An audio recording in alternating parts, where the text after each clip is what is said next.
Ал біз Құдайдың сөзіне назар аударатын боламыз. Елшілердің істері 17 тарау 16 аяттан 34 аятқа дейін бірге оқитын боламыз.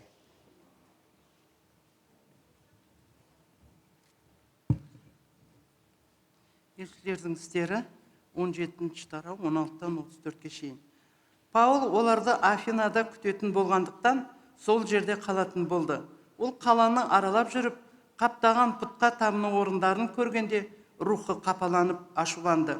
Ол бұл туралы синагогадағы яһудилермен де, Құдайды қастерлейтін адамдармен де, сауда алаңдағылармен де бөлісіп, күнде кездесіп, осы нәрсені ортаға салып, олармен бірге талқылады.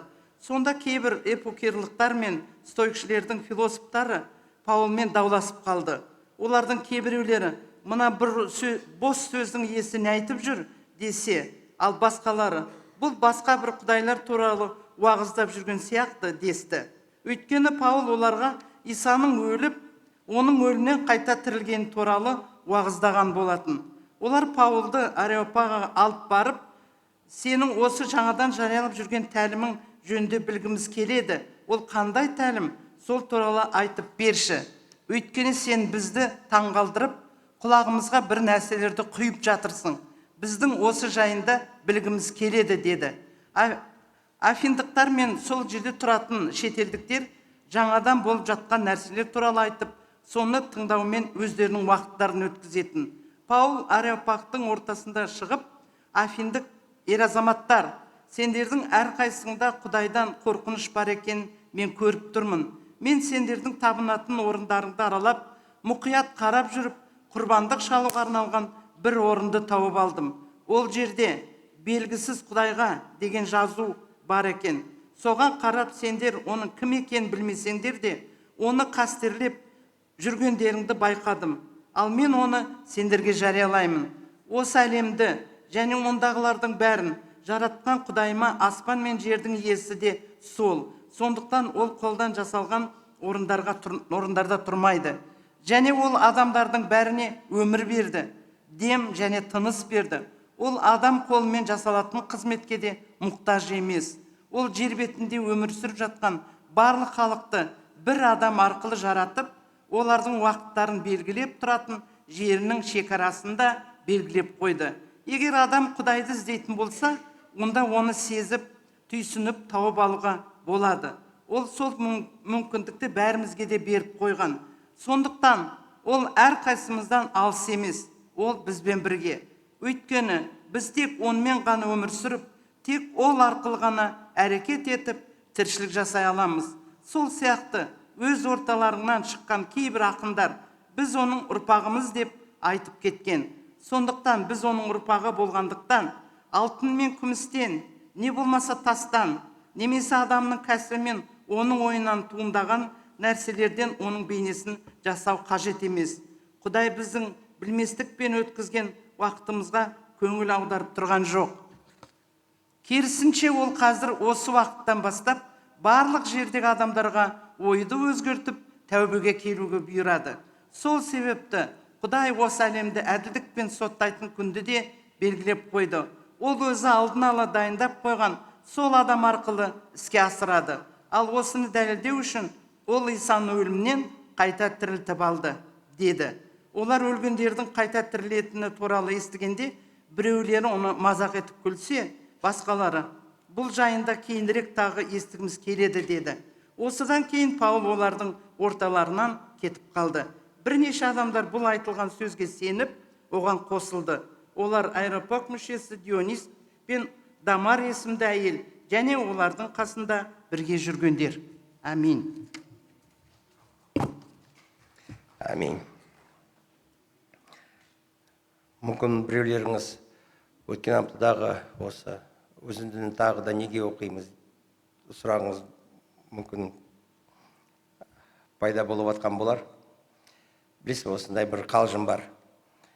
Бір қауымда бағушы бір осы аятты айта берген әлі жексенбіде. Сонда бір кісі келіп айтты, неге сол тек бір аятты айтасыз? Сонда ол оған жауап берген сөзі былай болды. Орындағанша дейін осы сөзді айта берем. Осында күлу керек. Хорошо. Осы біз қазір оқып жатқан елшілердің істері кітабы. Біз барлығымыз білеміз, осы елшілер кітабы, осы Исаның шәкірттері, Иса қайта тірілгеннен кейін қалай қызмет жасады, сол жайлы айтатын сөз. Әрине біз барлығымыз білеміз осылай. Иса тірілгеннен кейін қуғын болды, содан кейін шәкірттер бүкіл осы әлемнің жан-жаққа тарап, ізгі хабарды таратқан еді. Сонда әр осы ұлтқа сол кездегі бар жерлерге ізгі хабар жетті. Сонда біз осы елшілердің кітабының мазмұнын көрсек, осы екі аятпен қалай біз айта аламыз? Сонда осы елшілердің істері 1-ші тарау 8-ші аят. Ең осы бірінші осын түсіндіретін аят: бірақ келі рух өздеріне қонғанда оның құдіретін қабылдайсыңдар. Содан сендер Иерусалимде бүкіл Яхудея мен Самария аймақтарына және жердің шетіне дейін маған куә боласыңдар. Сонда бүгін осы уағыздың тақырыбы біз келі рухтың күшін қалай адамдарға жеткізе аламыз. Сонда біз барлығымыз білеміз, осы Иса айқышта өлді, шегеленді, 3-ші күні тірілді. Содан кейін өз шәкірттерімен кездесті. Сонда оларға осы уәде сөзі береді: келі рух сендерге қонатын болады. Сонда сендер осы Құдайдың күшімен адамдарға ізгі хабар уағыздайтын боласыңдар. Сондай болды да, келі рух түсті, олар ізгі хабар тарата бастады. Сонда 2-ші аятты алсақ, елшілердің істері кітабының осы ең соңғы аяттары, елшілердің істері 28-ші аят, 30-31-ші аят. Өйткені әрине келі рух қонғанымен адамның осы Құдайдың бұйрығын орындауын біз осында көреміз. Ал Паул өзінің жалдап алған үйінде толық 2 жыл тұрып, өзіне келгендердің бәрін де қабылдап отырды. Оларға Құдай патшалығын еш бөгетсіз батыл уағыздап, еміз Иса Масих туралы тәлім беріп жүрді. Сол кезде Рим империя бүкіл әлемді ұстап жүрген еді. Сонда адам ойлаған, мына осы әлемнің шегі қайда? Сонда Рим деген қаласы олардың ойында пайда болатын. Сонда осы ізгі хабар таратылғанда, білесіз ба, 200 жылдың ішінде бүкіл Рим империяны басып келді. Бүкіл осы Рим империяның әлі осы түп жағасында адамдар ізгі хабарды естіген болатын. Осындай жылдамдықпен ешбір осындай дін жүрмеген. Біз барлығымыз білеміз, осы буддизм дегенде, буддизм осы Индияда пайда болған, бірақ осы адамдарға, қалай айтсам екен, осылай таралған кезі 8-9 ғасыр өтті. Ал осы ислам дінін алсақ, әрине ол да осылай жылдам таратылды, бірақ осы соғыс арқылы. Бірақ біз ізгі хабар таралғанына қарағанда, біз әрине сұрақ қоюымыз мүмкін. Неге? Қалай? Олар соғыс арқылы емес, күш арқылы емес. Оларды керісінше, оларды басты, оларды өлтірді. Бірақ неге осы ізгі хабар таратылды? Әрине біз барлығымыз осында Лука айтқандай келі рух дейміз. Келі рухтың құдіретімен, келі рухтың құдіреті арқылы осындай жағдай болды деп біз әрине айта аламыз. Сонда көп осын кітаптың зерттеушілер олар айтады, осы елшілердің істері ол келі рухтың істері деп айтады. Әрине ол дұрыс, бірақ біз екінші жағын көруіміз қажет. Осында келі рух қалай адамдарды пайдаланды, қалай олар Құдайдың сөзіне мойынсынып, Құдайдың артынан ергенін біз осында көруіміз керек. Әрине осы елшілер дегенде, әрине бірінші Петр, содан кейін Жохан, Жақып, содан кейін Барнава деген кісі шығады, содан кейін Паул деген кісі шығады. Ары осындай көп есімдер осында жазылған біз көреміз. Сонда олар қалай ізгі хабар таратты? Олардың уағыздары, олардың жолдары осында Құдайға мойынсыну осында жазылған еді.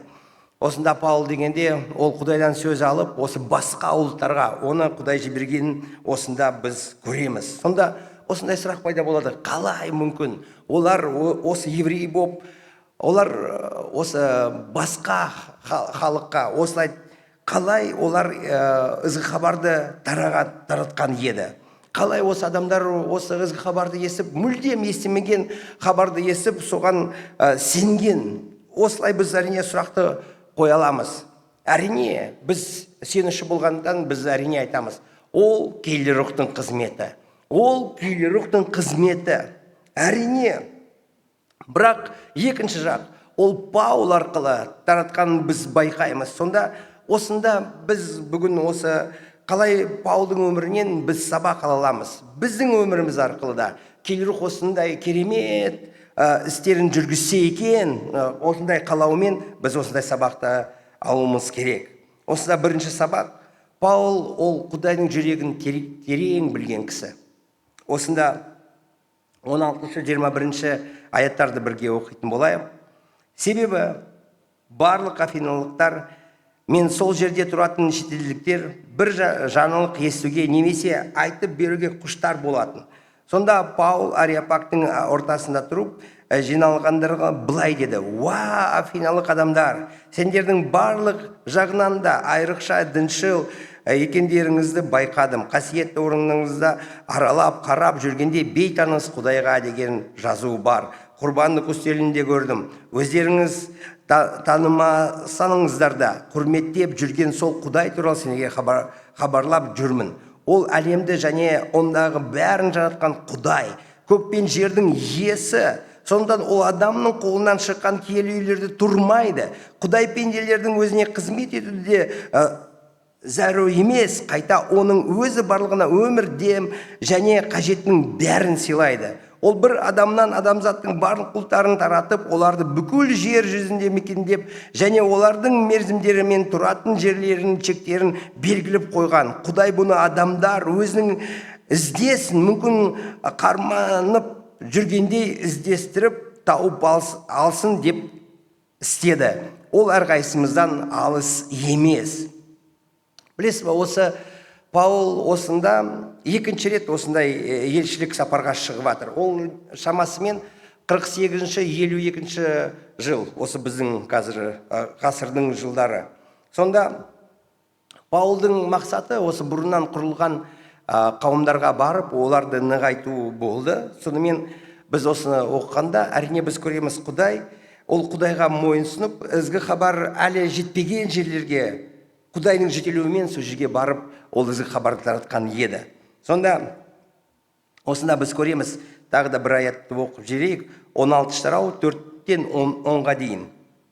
16 тарау 4-тен 10-ға дейін. Мұнан кейін Паул мен оның серіктері басқа қалаларды аралап, Иерусалимдегі елшілер мен қауым жетекшілері қабылдаған шешімді сенушілерге таныстырып, сақтап, жүрелерін тапсырды. Содан қауымдардың сенімі күшейіп, сенушілердің саны күн сайын орта берді. Киелі рух Паулға және оның жолдастарына Азия аймағында уағыздауға тыйым салғандықтан, осыда ол мойынсынып жатыр, киелі рухты естіп.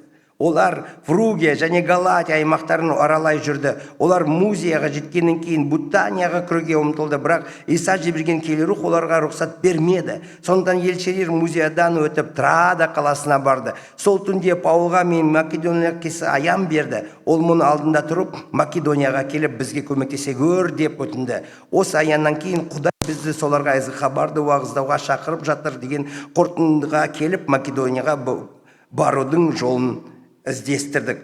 Сонда осында көреміз, Паул осы кіші Азия аймақтарына жоспар құрды баруға, ізгі хабар таратуға.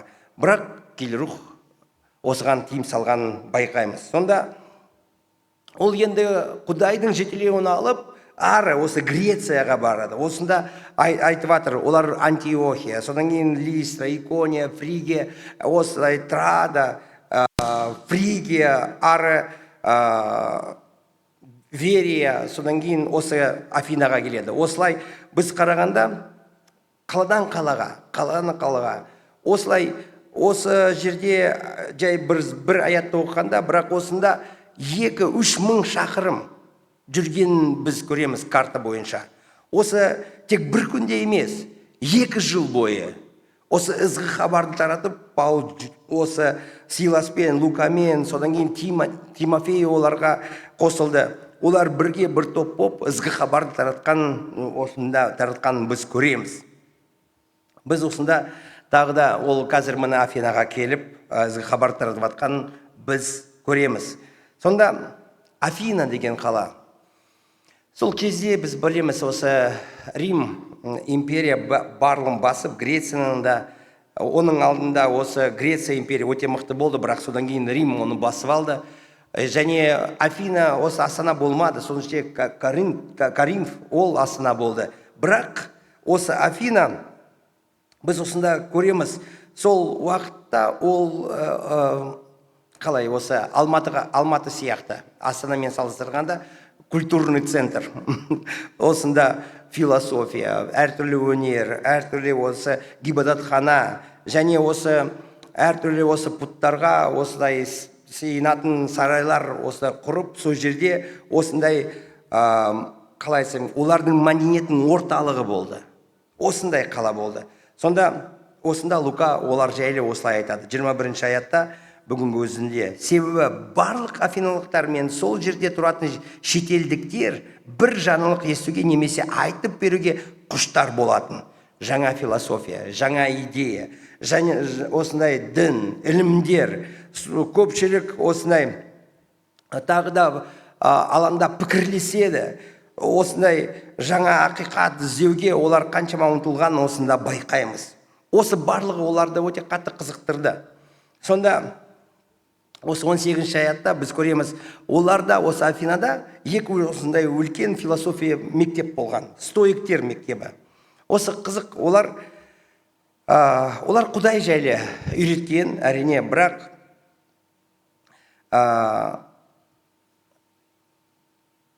адам ақыл бойынша өмір сүруге осылай, және ол ақылмен жүрсе, ол жақсы адам болады деген осындай іліммен үйреткен. Сонда жай Құдай ол осы әлемнің бір бөлігі деп олар осындай ілім берген еді. Сонда сіз түсініп жатсыз, осында Паул оларға Құдай, бүкіл әлемді жаратушы Құдай, осы бүкіл жерді ұстап Құдай, осы сөзді сіз қазір түсініп жатсыз. Неге осыдан бастайды? Өйткені олардың ілімдері, олардың түсінігі мүлдем басқаша болған.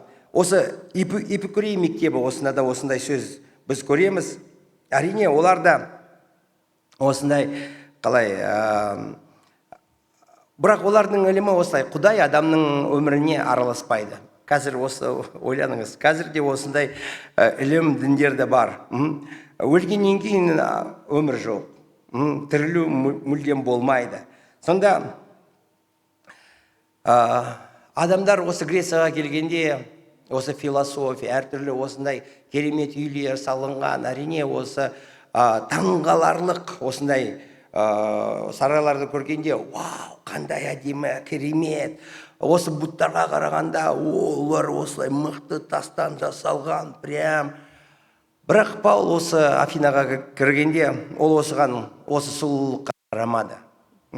Керісінше, оған қиын болғанын осында жазылады. Ол қарап жатыр, адамның өмірі ауыр. Адам осындай қаншама осы топтардың арасында өмір сүргендіктен анаған жүгіреді. Бірақ өзінің жағдайы, оның өзі ішкі дүниесі өзгермейді. Олардың қаншама қиын екен, ол соны байқады. Және осыған Паул іштей қатты қиналғанын біз осында көреміз. Неге осы Паул осындай жүрекпен оларға қарап жатыр? Неге осы Паул оларға ізгі хабар айтып жатыр? Өйткені ол Құдайды білді. Өйткені ол Құдайдың осы адамдарға деген жүрегін білді. Сондықтан осы Паул қатты осында қиналып жатқанын біз байқаймыз. Оның жүрегі осы халықтың жағдайына, олардың осылай қаншама қиын өмір сүріп жатқанына әрине қиналғанын көреміз. Сонда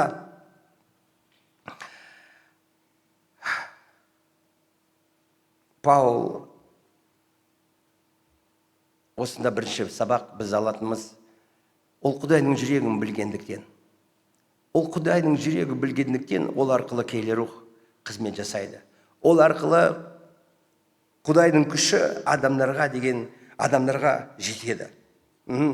Сонда білесіз ба, біз осындай адамдарды көргенде, олар ыстық Құдайға осылай қатты қызмет еткенде, біз әрине мүмкін, ол осындай ыстық екен, ол қалай, неге ол осындай, оның жүрегі ыстық. Біз ойлаймыз, кейбірде адамдар ойлайды, ол сондай адам, ол оптимист, сондықтан ол әрқашан алға жүреді. Ол мүмкін осы сен үші отбасыда туғандықтан, кішкентай кезінен Құдайдың сөзін білгендіктен, ол осындай прям жанып тұр Құдайға. Бірақ солай емес. Жоқ, барлық осы себеп ол киелі рухта. Киелі рух қызмет еткенде осындай нәтижелер шығады. Адам осы киелі рухқа осындай қызмет етуге мүмкіндік бергенде ғана осындай нәрселер шығады. Біз осын түсінуіміз керек. Адам туылмайды осылай керемет майлаумен, осылай керемет біліммен. Жоқ, бірте-бірте осы Құдаймен жүргенде, Құдайдың жүрегін білгеннен кейін, оның жүрегі кеңейеді, адамдардың шынымен жағдайына Құдайдың көзімен қарай алады. Сонда оның жүрегі деген осы Құдайдың көзімен қарағанда, Құдай осындай адам арқылы қызмет жасайды. Біз барымыз білеміз, осы Паул ол Тарс қаласында дүниеге келді. Сонда осы Тарс қаласы, ол бірдей осы мүсіндерге, осындай жалған тәңірлерге сиынатын қала болды. Сіз білесіз ба, осы Паул ол Исамен кездескеннен кейін ол Тарс қаласына қайтып келді. Сонда біз келі кітапты оқығанда біз көрмейміз, ол бір ретте сол жерде осы Иса жайлы уағыз айтпаған. Дәл осы келі кітапта дәл осы жазылады. Сонда біз білеміз, осы Варнава деген кісі, ол Паулды іздеп, тауып, оның қауымға әкеліп, ол қауымда қызмет ете бастағаннан кейін, оның осылай рухани өсуін біз байқаймыз. Осы елшілердің істері 11 тарау 25-26 аятта жазылған. Содан кейін Варнава Саулды іздеу үшін Тарсқа барып, оны тауып, Антахияға алып келді. Сол жердегі қауымда екеуі 1 жылдай болып, көп кісілерге тәлім берді. Антиохияда Исаның жолын қуушы шәкірттері алғаш рет мәсіхшілер деп атталды. Сонда осында біз байқаймыз, Паул қауымға қосылды. Сонда Паул қауымда қызмет еткеннен кейін, оның осылай ол үйреніп жатыр, ізгі хабарды таратуға, қызмет етуге. Содан кейін оның жүрегі кеңейіп жатқанын біз байқаймыз. Сол арқылы ол Құдайдың жүрегін тани бастайды. Сонда осы қауымның ішінде жүргенде Паулдың өмірі өзгереді, Паулдың мінезі өзгереді, Паул өзгереді. Оның көзқарастары, оның наны, осында өзгеріп жатқанын көреміз. Осылай ешбір сөз айтпаған кісі, ол шынымен Құдайға осындай жалындап, ол енді ізгі хабарға осындай ыстық болғанын біз көреміз. Сонда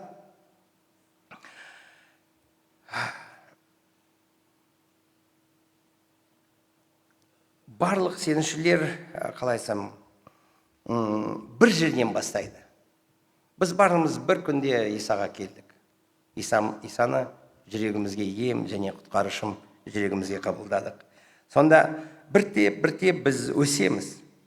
Ақырын осы үй қауымда жүріп, кішкентай осы қызметті аламыз. Солай ақырын біз өсеміз.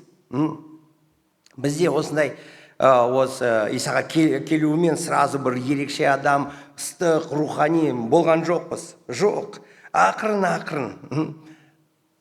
күннен күнге Құдаймен жүріп, Құдайдың сөзін терең ойланып, Құдай қандай екен, Құдайдың жүрегін одан да терең осылай біз түсініп, осылай қызметте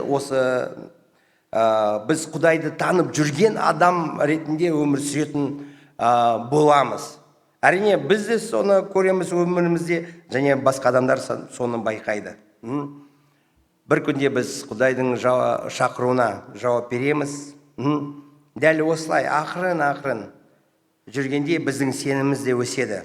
Ақырын. Сонда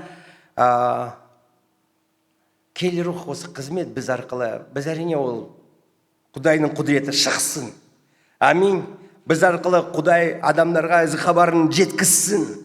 Құдайдың құдіреті осы әлем осы толсын Құдайдың құдіретімен. Біздің қалауымыз осы. Әрине осы Құдайдың құдіретін көргіміз келеді. Бірақ ол ең осы бастапқы біз өзіміз Құдайдың жүрегін білгенде ақырын. Сонда бірден біз өзіміз байқаймыз, біздің жүрегіміз кеңейеді. Сонда осы біздің жүрегімізде көптеген адамдар енді сиятын болады. Оның мағынасы, сіз Құдайға деген жалындап баратсыз. Құдайға ыстық жүрекпен қызмет етесіз. Сіз өсіп атсыз. Сіз рухани өсіп атсыз. Осы бүгін осындай сұрақ, әрине осы әрқайсымызға. Қазір біздің жүрегіміз қандай? Біз арқылы Құдайдың құдіреті адамдарға жетіп атыр ма? Сонда осылай болмаса, қазір осы ойланыңыз. Қазір өзіңізге сұрақ қойыңыз. Осы Құдайдың жүрегін білуге мен тырысып атырмын ба? Ол процесс.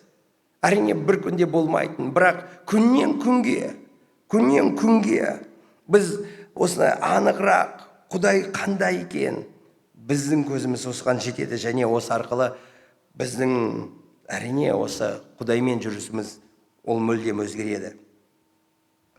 Көптеген адамдар осылай ойлайды: мына кісіге осылай берілген, ол дарынды, алмаған берілмеген. Жоқ, осындай пікірді дұрыс емес. Құдаймен жүргенде, Құдайдың жүрегін танып, осы Құдаймен жүргенде біздің қызметіміз де үлкейеді. Кішкентай осы нәтижелер, кішкентай жеңістер, осы арқылы біз Құдай қандай екенін терең түсінуге мүмкіндігіміз бар. Сонда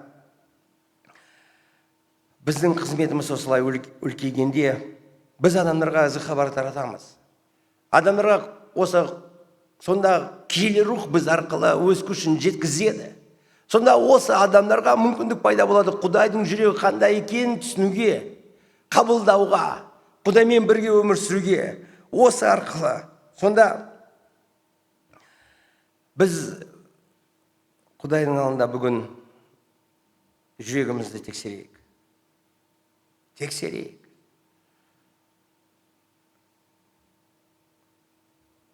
Құдайдың тілегін біз барлығымыз білеміз. Құдай бізге деген жоспарын білеміз. Құдай қалайды. Киелі рух біз арқылы өз құдіретін осы әлемге жеткізгісі келеді.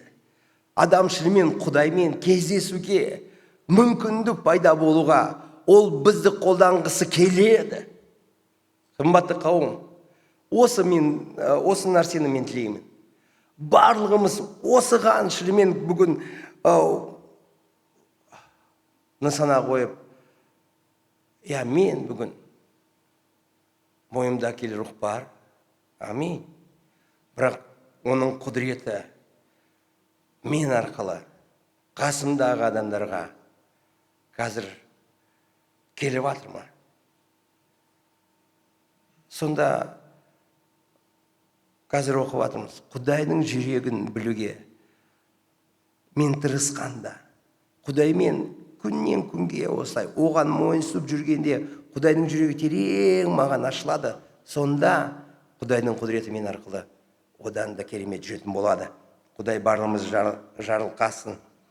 Екінші, осындағы сабақ, Паул ол адамдардың мұқтаждығын көрді. Адамдардың мұқтаждығын көрді. Соған жауап беруге тырысты. Осында 22-25 аятта. Сонда Паул Ариапагтың ортасынан тұрып, жиналғандарға былай деді: «Ва, афиналық адамдар, сіздердің барлық жағынан да айрықша діншіл екендеріңізді байқадым. Қасиетті орыныңыздарды аралап қарап жүргенде бейтаныс Құдайға деген жазуы бар құрбандық үстеліне де көрдім. Өздеріңіз танымасаңыздар да құрметпен жүрген сол Құдай туралы сендерге хабарлап жүрмін. Ол әлемді және ондағының бәрін жаратқан Құдай, көк пен жердің иесі. Сондықтан ол адамның қолынан шыққан киелі үйлерін тұрмайды. Құдай пенделердің өзіне қызмет етуде зеру емес, қайта оның өзі барлығына өмір, дем және қажеттің бәрін сыйлайды». Осында ол Афинаға келді және көптеген осында мүсіндерді көрді. Олар қаншама құдайларға осындай бағынып жүргенін көрді. Сонда олардың шынайы мұқтаждығын ол байқады. Көптеген осы құдайлар, артынан олар жүгіріп жатыр. Тағы да жаңа барма, тағы да жаңа барма. Сонда оның мағынасы, біреу де оларға жауап бермеген. Тыныштық, қуаныш, бақыт деген жай ғана сөз, философия. Жүгіріп жүр, арыда пікірлесіп, арыда осында, мынанда, тағы да біреу келсе, тағы да сөйлесуге, пікірлесіп, спорласып, осылай жүрген ол байқады. Олар Құдай деп жүрсе де, олардың өмірінде Құдай жоқ. Осы нәрсені ол байқады. Сондықтан осында көріп жатыр, олар қаншама осы Құдайды іздеп жүргенін байқады. Жаңа ілім, мүмкін осы маған жауап. Мүмкін тағы да осындай ілім шықса, тағы да дін басқа шықса, біреу маған жауап берсе, қаншама олар осы философия, тағы да басқа философия, тағы да осындай ілім, тағы да басқа ілімнің артынан жүгіргенін ол байқап жатыр. Сонда қаншама олардың өмірі осылай. Тыныштық жоқ. Өткен жылда мен осы Аристотельдің философияны оқыдым. Қызық. Сонда Аристотель әрине ол сол жердегі бұрын тұрған философ. Ол осылай айтқан: адам жақсы әдетпен осылай жүрсе, сонда осы жақсы адам болады. Ол ақыл ойын жинап, осылай соны қолданса, ол жақсы адам болады. Бірақ білесіз ғой, әртүрлі философия бар, бірақ өмірде сол жақсы көргенімен ол жүрмейді. Біз барлығымыз білеміз, осылай жақсы адам осылай болса да, бірақ қаншама оған осы сезім әсер етеді, қорқыныш, әртүрлі осы кішкентай кезінен жара алған жағдайлар. Біз осындай тағы да осы психика жағынан жағдайы осыған әсер етеді. Сондықтан біз байқаймыз, осы ақылды адам осылай болды, бұлар кенет вообще тупой, осындай қалай бір қалай адамның ойынан тыс осындай әрекет жасайды. Сондай нәрселерді біз байқаймыз. Әртүрлі адам ақыл маңызды, осы білім маңызды, осылай. Сонда Аристотель де осылай айтқан. Білесіз ба, осы барлық адамдар бірдей осы жаратылмаған. Біреу осы құл болып дүниеге келеді, біреу ол билік жүргізетін адамдар осылай келеді деп, осындай әйелдер болса, одан да, олар басқаруға мүлдем қабілеті жоқ деп, осындай пікірлерді ол айтқан еді. Осындай философтар қаншама өзінің осындай идеяларын жақсы осылай жеткізсе де, адамдардың сұрақтары, адамның қалай айтсам екен, адамның мұқтаждығына жауап бере алмады. ешқандай философия адамның мұқтаждығына ешқашан жауап бермейді. Біз барлығымыз білеміз. Осы тек қана Иса, шындық өмір тек Исада. Барлық жауап тек Исада. Өмірден кейін, өлімнен кейін барлық жауап кімде? Кім тірілді? Кім осы әлемді басқарып жатыр? Тек Исаның қолында ғана. Сонда адам ол Құдаймен кездеспесе, әрқашан оның жүрегінде бос орын болады. Әрқашан осылай ол осы кеңестікпен өмір сүреді. Сонда ол өз-өзі жайлы білмейді. Мен неге өмір сүріп жатырмын? Мен не үшін осы дүниеге келдім? Қалай ары, қандай жағдай болады? Ол уайымдап, осындай ол өмір сүреді. Не үшін мен қазір өмір сүріп жатырмын? Адам осы сұрақтарына жауап таппағанша ол ешқашан бақытты болмайды. Мүмкін емес. Сонда білесіз ба, осы әлемде, бүкіл әлемде осындай практика жүріп жатыр. Адамдар жетім балаларды асырауға алады. Бізде де осындай практика бар. Бүкіл жерде осындай бар.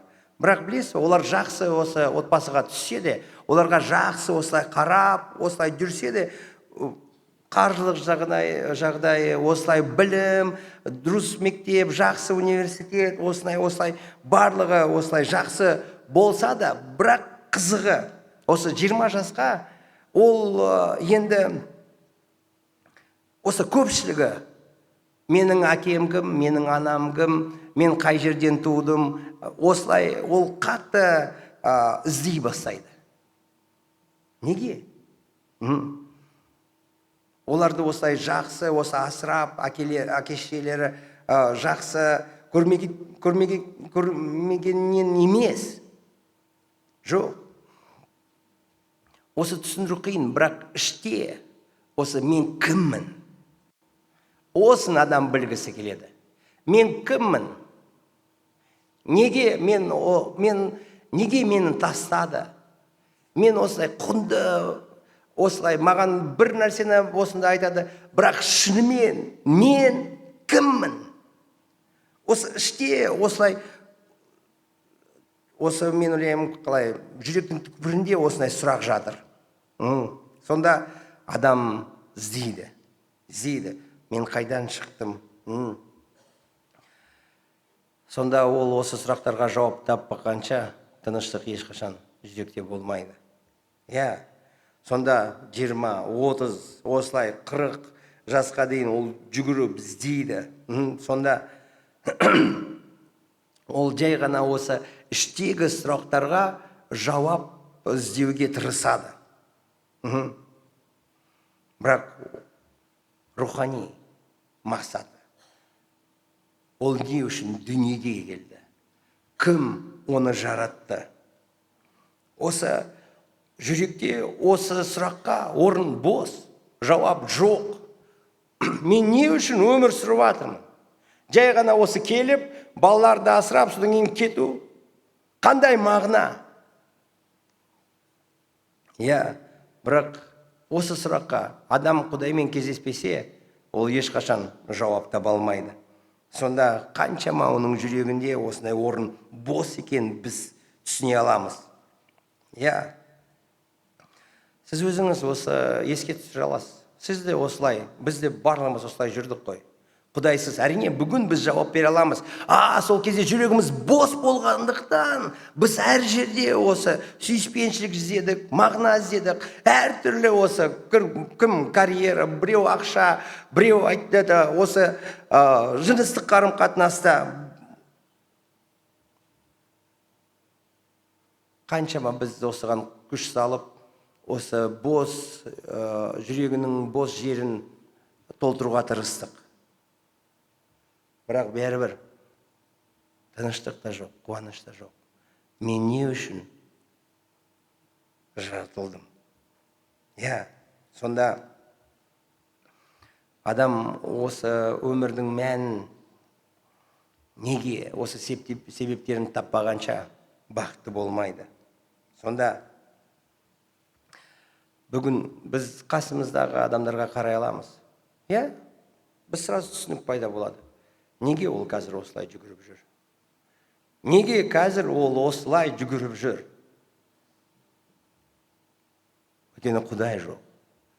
Оның жүрегінде осы бос орын, қаншама сұрақтар әлі жауап табылмаған. Ол ақшадан іздейді, жұмыстан іздейді, адамдардан іздейді, мүмкін осы жыныстық қарым-қатынастан іздейді. Көптеген адамдар осындай жүрегінің бос орнын толтырғысы келеді. Бірақ осыған жауап таппағанша ол ешқашан бақытты болмайды. Әрине, әр адам әртүрлі өмір сүреді, бірақ алгоритм бірдей. Ол сұрақтарға жауап іздеп жатыр. Өмірдің мәнін табуға мен қалай пайда болдым? Қайда мен бара жатырмын? Мен не істеп қойдым? Неге менімен осындай жағдай болып жатыр? Менің жолым қайда? Менің өмірде не дұрыс емес?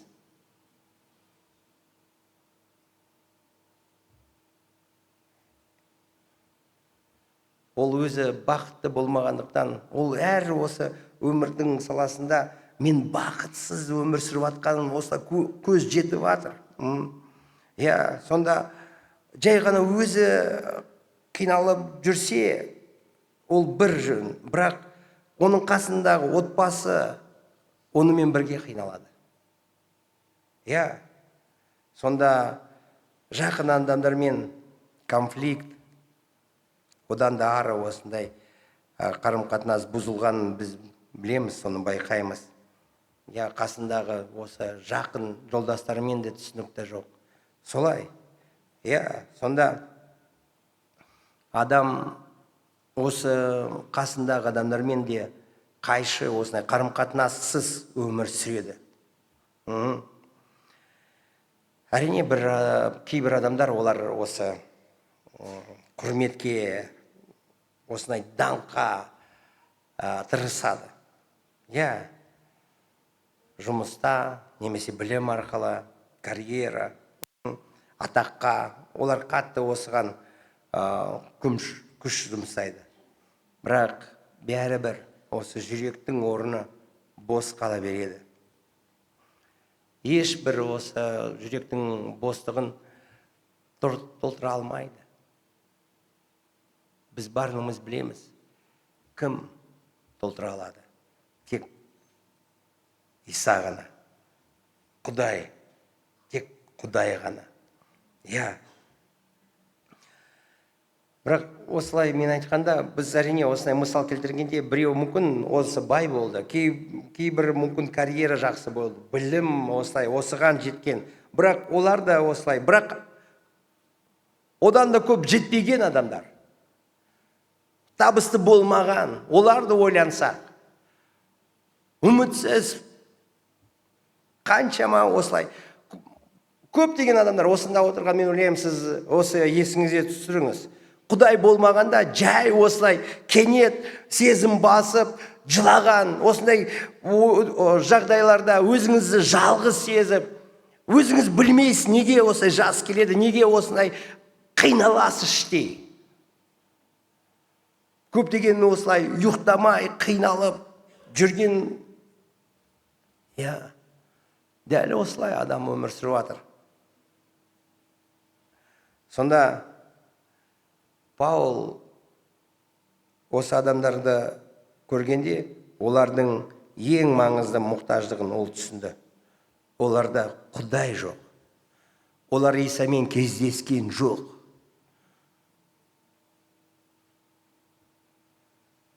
Олар әлі өмірдің мәнін түсінген жоқ. Олар әлі түсінбейді. Оларды Құдай өз жоспарымен дүниеге әкелді. Сонда осындай сұрақтарға қайда адам жауап алады? Қымбатты қауым, осы үй қауымға адамдарды шақырыңыз. Үй қауымға осылай. Білесіз бе, олар осын ақырын осылай естейді да, сонда ақырын оларға түсінік келеді. Сонда адамды біз көргенде, біз қазір осы соцсеть қарағанда адам ең жақсы осы фотоларды қояды. Сонда тек фасад. Біз сыртынан ғана адамды көреміз. Бірақ осы адам, осы фото қояды, бірақ ол үйге қайтады. Сонда жалғыз қалады. Жүректің осы бос жері, сұраққа жауап жоқ, жалғыз қалғанда, оның өмірін біз барлығымыз білеміз. Ол жылайды, іштей қиналады. Ол адамдарға осының мұқтаждығын көрсетпейді, бірақ оның іс арқылы осы нәрсе көрінеді. Сондықтан біз осы адамға қарап, біз сразу түсіне аламыз. Оның өмірінде Құдай жоқ. Оның өміріне Құдай келсе ғана, Құдайдың жүрегін білген адам, осындай адам арқылы Құдай құдіретін жеткізгісі келеді. Біз арқылы, қымбатты қауым, біз арқылы.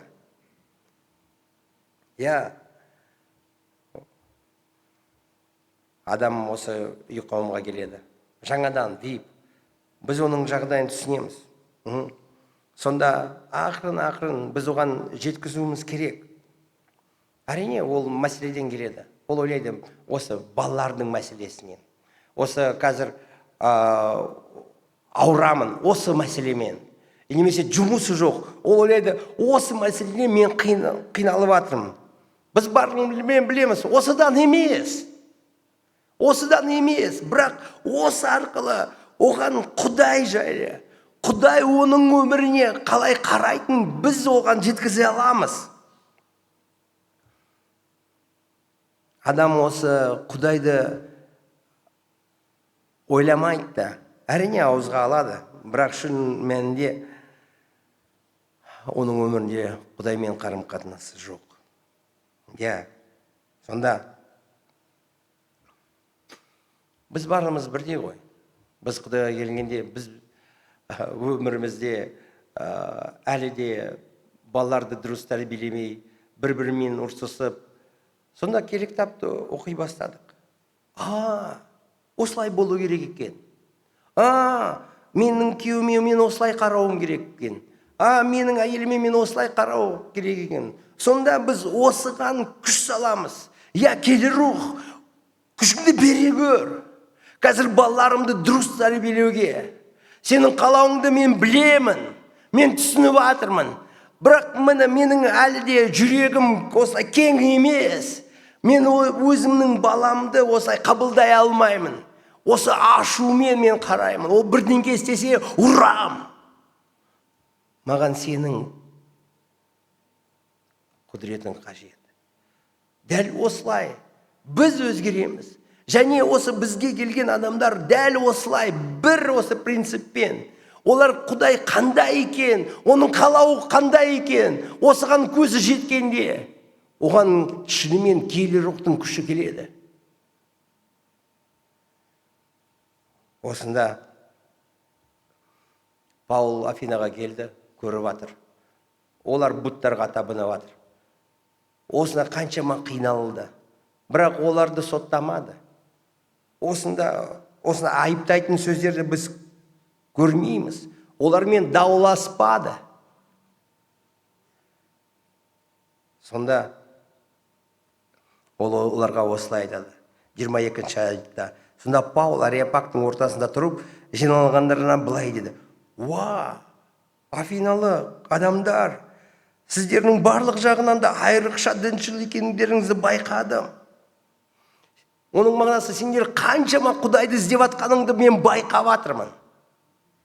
Осы ары оқығанда 24-25-ші ол енді оларға ақырын Құдай жайлы айта бастайды. Құдай шынымен қандай екен? Ол әлемді және ондағының бәрін жаратқан Құдай, көк пен жердің иесі. Сондықтан ол адамның қолынан шыққан келулердің тұрмайды. Құдай пенделердің өзіне қызмет етуді де зәру емес, қайта оның өз барлығына өмірде және қажеттің бәрін сыйлайды. Ақырын, құрметпен Құдай қандай екен ол жеткізеді. Осылай шындық жүреді. Тағы да осы айтқым келеді. Спорласпайды, дауласпайды, айыптамайды. Сен дұрыс емес, сенің айтқан қазір дұрыс емес. Жоқ, оны мен көріп жатырмын. Қаншама қазір адам таңертең осы ерте тұрып алып Құдайды іздейді. Шынымен осы байқаңыз. Қаншама күш салады.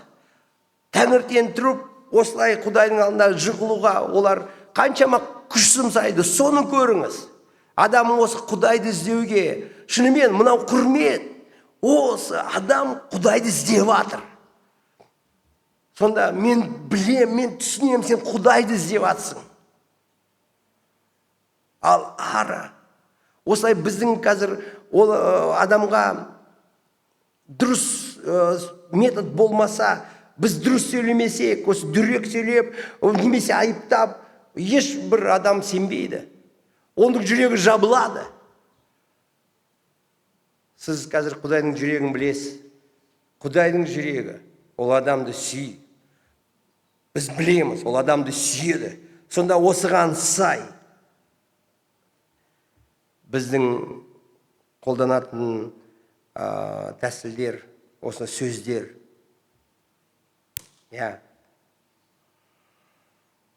Құрметпен адамға қараңыз.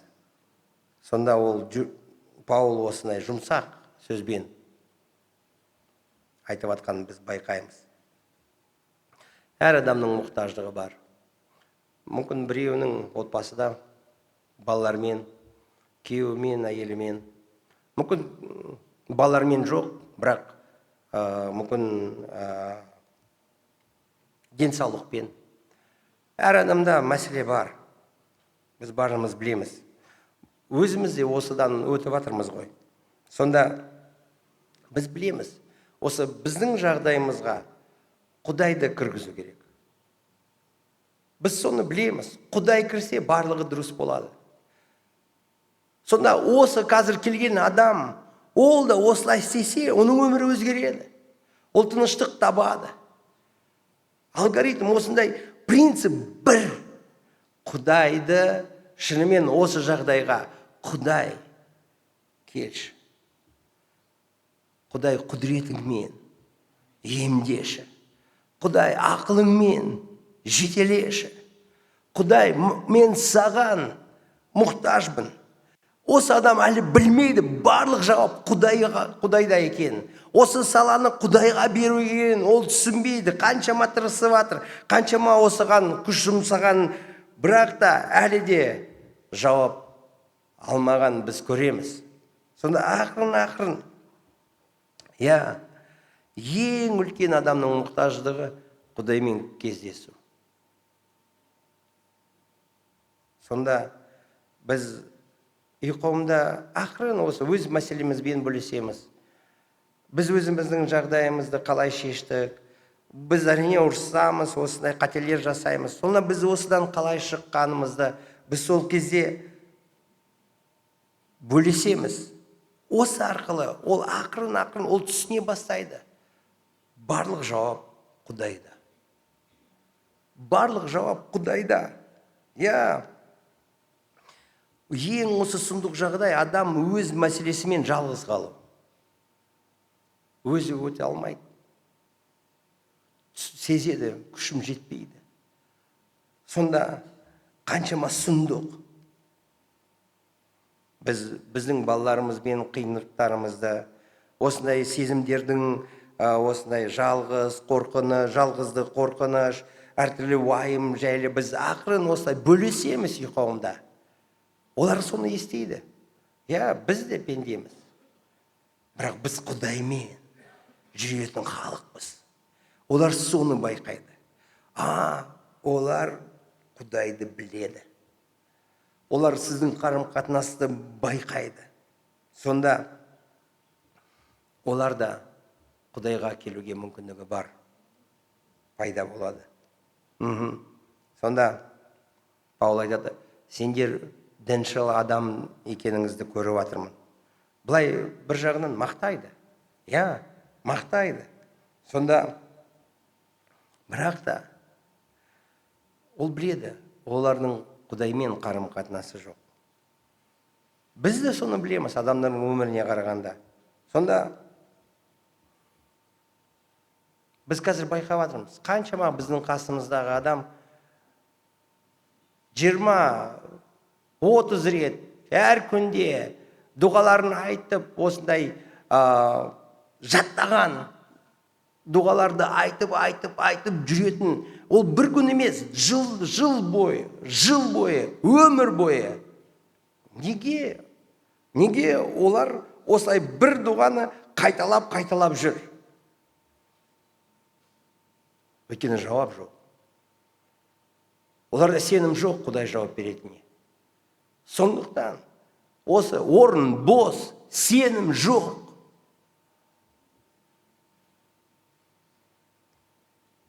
Жауап жоқ болғандықтан қайдан бақыт? Біз білеміз, оларда Құдаймен қарым-қатынас. Оларды Құдай естиді, олардың дұғаларына жауап береді деген сенім жоқ. Осын біз байқаймыз. Адам осы жауапты алғысы келеді. Ол ерте тұрады, ол дұға етеді, шынымен осыған күш салады. Сонда біз осыған құрметпен қарауымыз керек. Содан кейін, мен көріп жатырмын, сенің қиындығың осы. Ұйқымға барайық. Осыған біз дұға ететін боламыз. Құдай міндетті түрде жауап береді. 26-27 аят. Ол бір адамнан адамзаттың бар ұлттарын таратып, оларды бүкіл жер жүзіне мекендетіп, және олардың мерзімдері мен тұратын жерлерінің шектерін белгілеп қойған. Құдай бұны адамдар өзінің іздесін мүмкін қарманып жүргендей іздестіріп тауып алсын деп істейді. Ол әрқайсымыздан алыс емес. Сонда Паул осында шынымен осы тарихты айтып жатыр. Бір адамнан адам пайда болған, осында адамзат пайда болған, адам арқылы түсіндіріп жатыр. Құдай адамнан алыс емес. Осында сенің мүмкіндігің бар Құдаймен кездесуге. Ол сенен алыс емес, біз білеміз. Ол соншама жақын, ол жүрекке тоқылдайды. Ол сенің жүрегінің алдында тұр. Алыс емес. Сонда адам ұйқымға қатысса, ол көреді. Сен қазір Құдаймен өмір сүресің. Ол бәрібір. Білесіз бе, адам аздап ойланса, ол өз өмірінде Құдайдың оған әсер еткенін байқайды. Қаншама рет осы қиын болғанда айқайлаған Құдай бармысың? Сонда Құдайдың құдіретін сезген, Құдайдың рақымын сезген жағдайды ол еске алады. Әрине осылай. Туғаннан осылай қаншама осылай жағдай болды. Құдай шынымен менің өміріме қатысқанын байқайды. Бәрі кездесу осындай случайно емес. Ол соны байқайды. Мен осында туылдым, міне осы қалаға келдім, осындай досымды кездестірдім. Ол Исаға сенеді екен. Ол маған хабар айтты. Сонда осы арқылы қауымға келдім, үй қауымға келдім, шындықты естідім, өмірім өзгерді. Осылай ақырын шынымен Құдай қалай оның жетелеп жатқан осы кезге дейін қаншама сақтағанын байқайды. Сонда көзі жетеді. Яғни Құдайдың қолы әрқашан оның өмірінде бар екенін ол сезеді. Бірақ осы Құдай, ол жүрекке кіргісі келеді. Ол онымен қарым-қатынаста болғысы келеді. Сонда Ол келеді ұйқауымға. Біз ол үшін дұға етеміз. Сонда ол көреді. Құдай жауап береді екен. Біз оған, Исаның атымен дұға етеміз. Сонда Құдай менің жағдайымды біледі екен. Мен оған айта алам, өз жағдайымды. Ол маған жауап береді екен. Сонда ол Құдай бар. Құдай шынымен мені сүйеді. Осылай Құдайдың жүрегін ақырын ол тани бастайды. Сонда бір күні осындай Құдайға неге сенбеске? Неге қабылдамасқа? Құдаймен мен неге осылай жүрмеймін? Осы 28 аятта Паул айтады, себебі оның арқасында біз өмір сүріп, әрекет жасап, тіршілік етіп жүрміз. Сол сияқты кейбір ақындарыңызда бір оның ұрпағымыз деген. Тіпті осы ақындар да олар осылай Құдай десе де, бірақ олар да өмірінде осылай көрді, Құдай бар. Ғайса, бізде де осылай, біздің ақындарымызда айтып кеткен осы бар. Сонда адам осын байқағанда, ол Құдай рахмет. Саған осы Құдайға шүкіршілік білдіреді. Бірақ ары. Паул айтады, ол сенің жаратушысы. Егер оған келсең, өмірің өзгереді. Адам осы Құдайдың қолын өмірінде байқаса, сонда 29-30 аятта, ал енді біз Құдайдың рухани ұрпағы болсақ, оның болмысы алтын күміс не тас мүсінге ұқсамайды деп ойламайық. Бұлар адамның өнері мен тапқырлығынан туындаған бейнелер ғана. Өткен дәуірлерде Құдай мұндай ұғымдыққа сабырлық көрсетті. Алайда қазір ол барлық жердегі адамдар бәрін теріс жолдан қайтуды бұйырады. Сонда оның бұрынғы пікірі Құдай жоқ деген осында тоқтайды. Құдай бар. Құдай бар. Егер сенің өміріңде Құдайдың қолы болмаса, сен бүгін осында отырмай едің. Өйткені сенің Құдай осылай қоршаған, осы сенің өміріне мейірімін төккендіктен, сен осы кезге дейін жеттің. Осын байқайды. Сонда Құдайға келуге мүмкіндік пайда болады. Оның өміріне Құдайдың құдіреті, біз арқылы оның өміріне Құдайдың құдіреті келеді. Амин. Сонда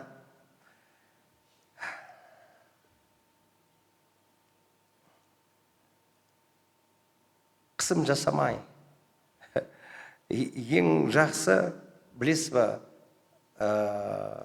куәлікпен бөлесуге. Жай жолдасыңызды үйге шақырыңыз. Көбіміз осылай ойлаймыз, қазір жағдай болса, ізгі хабар айтам, қазір осылай айтам. Жоқ, солай істемей қойыңыз. Үйде осылай просто айтыңыз. Менің өмірімде осылай қазір Құдайға шүкір, осы дұға еттім, осылай. Жай ол байқайды, сіздің өміріңізде Құдай бар екен. Осыған бір ерекше жағдай тудыру керек емес. Сіз жай осылай үйге шақырып, жай осылай, Құдайға шүкір, осылай дұға еткендіктен, осы қазір балам түсті, осылай, жай сөзде сіздің осы қазір айтқан жағдайыңызда Құдай көрінеді. Осы арқылы оған мүмкіндік пайда болады. Сіз Құдаймен жақын жүргеніңізді ол көреді. Амин. Оның да сізде сияқты мұқтаждығы бар. Ол қазір осыдан қиналып жатыр, уайымдап жатыр. Бірақ сіз соны айтқанда, мен осылай шештім. Сонда оның көзі жетеді. Сіз келіріқтің құдіретін сезгіңіз келе ма? Әрине біз амин дейміз. Сонда осында жауап.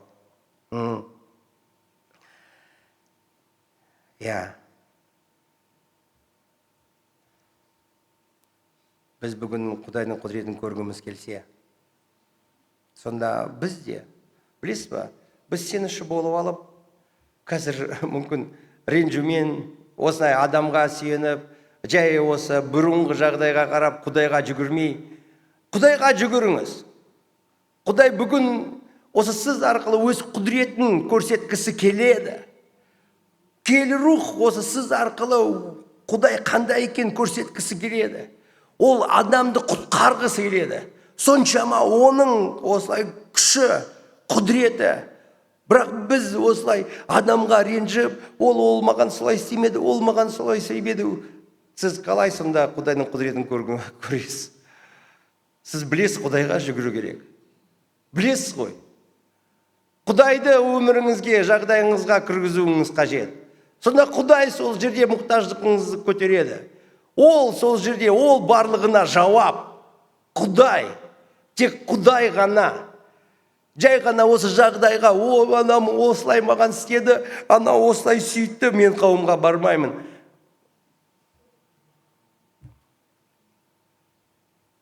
Құдайдың артынан жүрмесеңіз, дәл осы сенбеуші адам сияқты бірдей.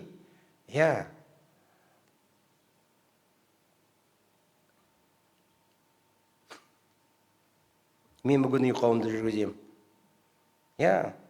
Әрине, біздің үй қауымдарымызда әрі осы, қалай айтсам екен,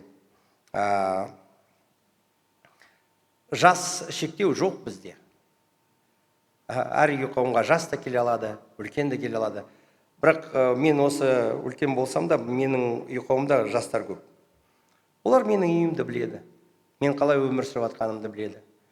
Менің осы үйдегі мәселелерімді біледі. Мен қалай осы нәрселерден шығып жатқанымды мен олармен бөлісем. Олар осы арқылы Құдай қандай екен, Құдайдың сөзі қандай екен, олар осы арқылы түсінеді. Құдай осын қалайды.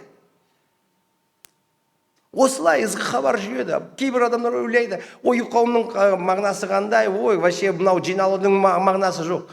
Жоқ. Осы арқылы ізгі хабар жүйеді. Осы арқылы киелі рух адамның өміріне келіп, оның өмірін шынымен оның мұқтаждығына жауап береді. Ол Исаға келуге мүмкіндік жасайды. Біздің өміріміз арқылы, сіздің қарым-қатынасыңыз арқылы, сіздің осы көзқарасыңыз осылай бөлісу, ол қаншама маңызды екен сіз түсінуіңіз қажет. Жай ғана үйге адамдарды шақырыңыз. Осылай күтпеңіз, осылай жағдай қашан болады. Жай, менің өмірімде осылай. Ал үшінші нәрсені мен тез айта кетейін.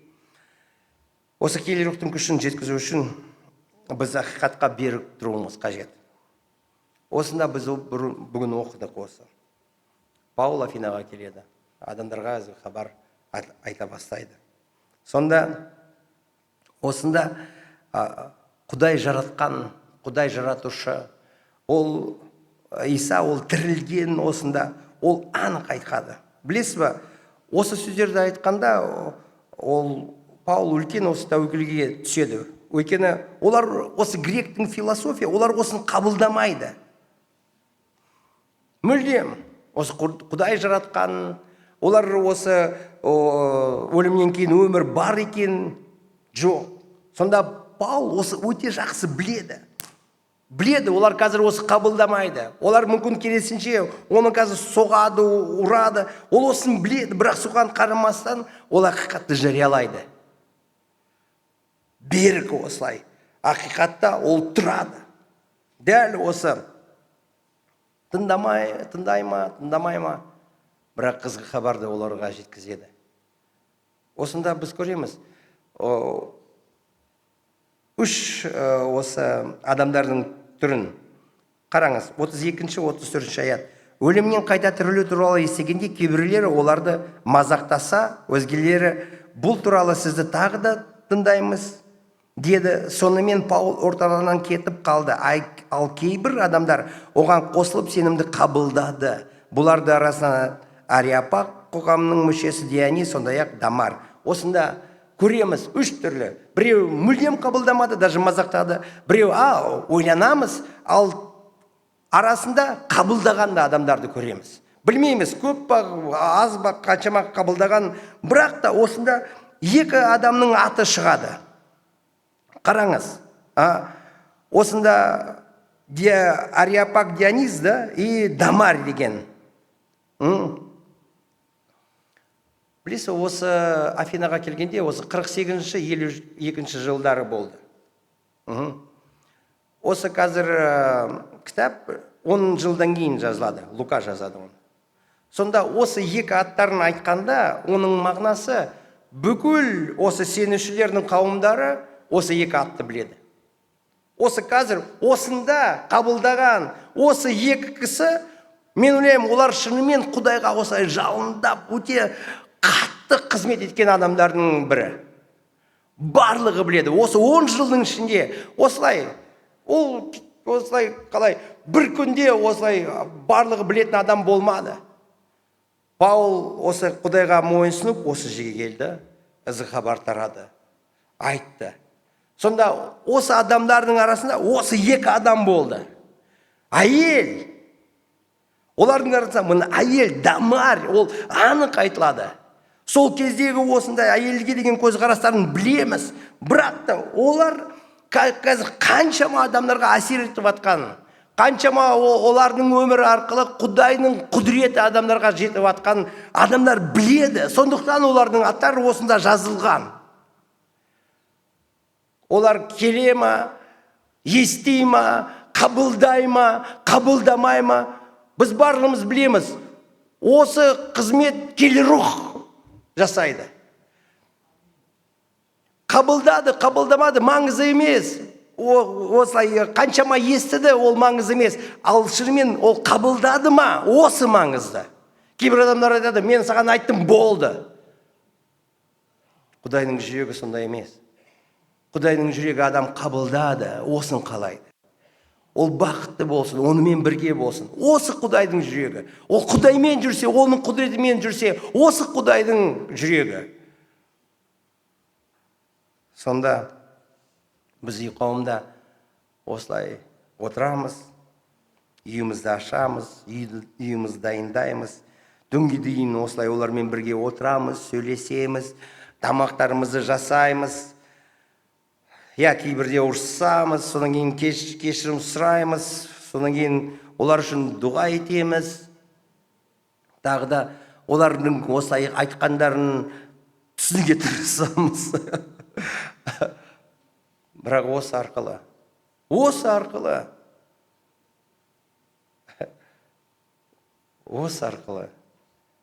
біз шындықты жариялаймыз. Менің жолым, ол Иса, өзгермейді. Исаның жүрегі осы. Мен Исада осы берік тұрмын. Осындай менің өмірімде құдалау, қиыншылық келіп жатқанын айтамыз. Бірақ та шындықта бәрібір мен тұратын боламын. Мен білем, барлығыңызда осындай біреулер мүмкін сізге қарсы шықты, мүмкін біреу мазақтады, мүмкін біреулері мүлдем осылай сіз айтқанда сізді тыңдағысы келмеді. Бірдей. Мен де Исаға келгенде бүкіл осы отбасым қабылдамады. Естігісі де келмеді. Не то, что менің айтқанымды олар маған кет деп айтты. Такое. Бірақ ақырын Исаның артынан еріп,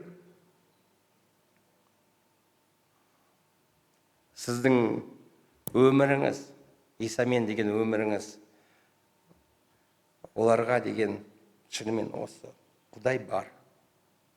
Құдай бар. Ол Иса. Сонда ал кейбір адамдар оған қосылып, сенімді қабылдады. Бұлардың арасында Ариапақ қоғамының мүшесі Дионис, сондай-ақ Дамар есімді әйел және бірнеше басқалар да болды. Осында келі рух жұмыс істеді. Осы арқылы осы адам естіді, ойланды, ақырын ол Исаға келіп, Исаның қабылдады. Сонда оның өмірі өзгерді, оның өмірі арқылы қаншама адам Құдай патшалығына келе алды. Қаншама адам Құдайдың құдіретін өмірінде көріп жатыр. Сізде де солай болсын, қымбатты қауым. Сізде де, дәл, осы 10 жыл өтіп, сіздің өміріңіз арқылы, сіз айта аласыз, осы адам мен арқылы, осылай мен оған ізгі хабар жеткіздім. Сонда осы Құдай оған оның жүрегіне тиіп, оны құтқарды. және қазір ол Құдаймен жүр. Осындай мақтаныш болсын. Құдай жарылқасын. Сонда мен қанша рет ізгі хабарды айттым, осы маңызды емес.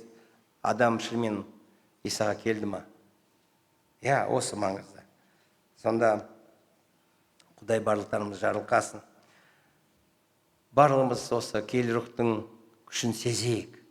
Осында Иса айтты, киелі рух қонып, сізді осы әлемнің шегіне дейін қолданатын болады. Сіз арқылы Құдайдың құдіреті шыққысы келеді. Құдай осылай бұйрық береді. Әр адамға оған келуге. Бізге де осы бұйрық барып, адамдарға ізгі хабар жеткізуге. Қазір дұға ететін болайық. Бүгін біз осы сөзді естідік. Осы біз алған ақиқатқа берік тұрып, соңына дейін ізгі хабарды жеткізуге тырысатын болайық. Әр адамның мұқтаждығын көріп, әрине мұқтаждықты ол көру дұрыс, бірақ ары осы мұқтаждыққа жауап беру. Осында киелі рух маған сен қажет, сенің құдіретің қажет. Мен арқылы осы адам саған келуге, сен менің өмірім арқылы көруге мені қолданшы. Дұға ететін болайық.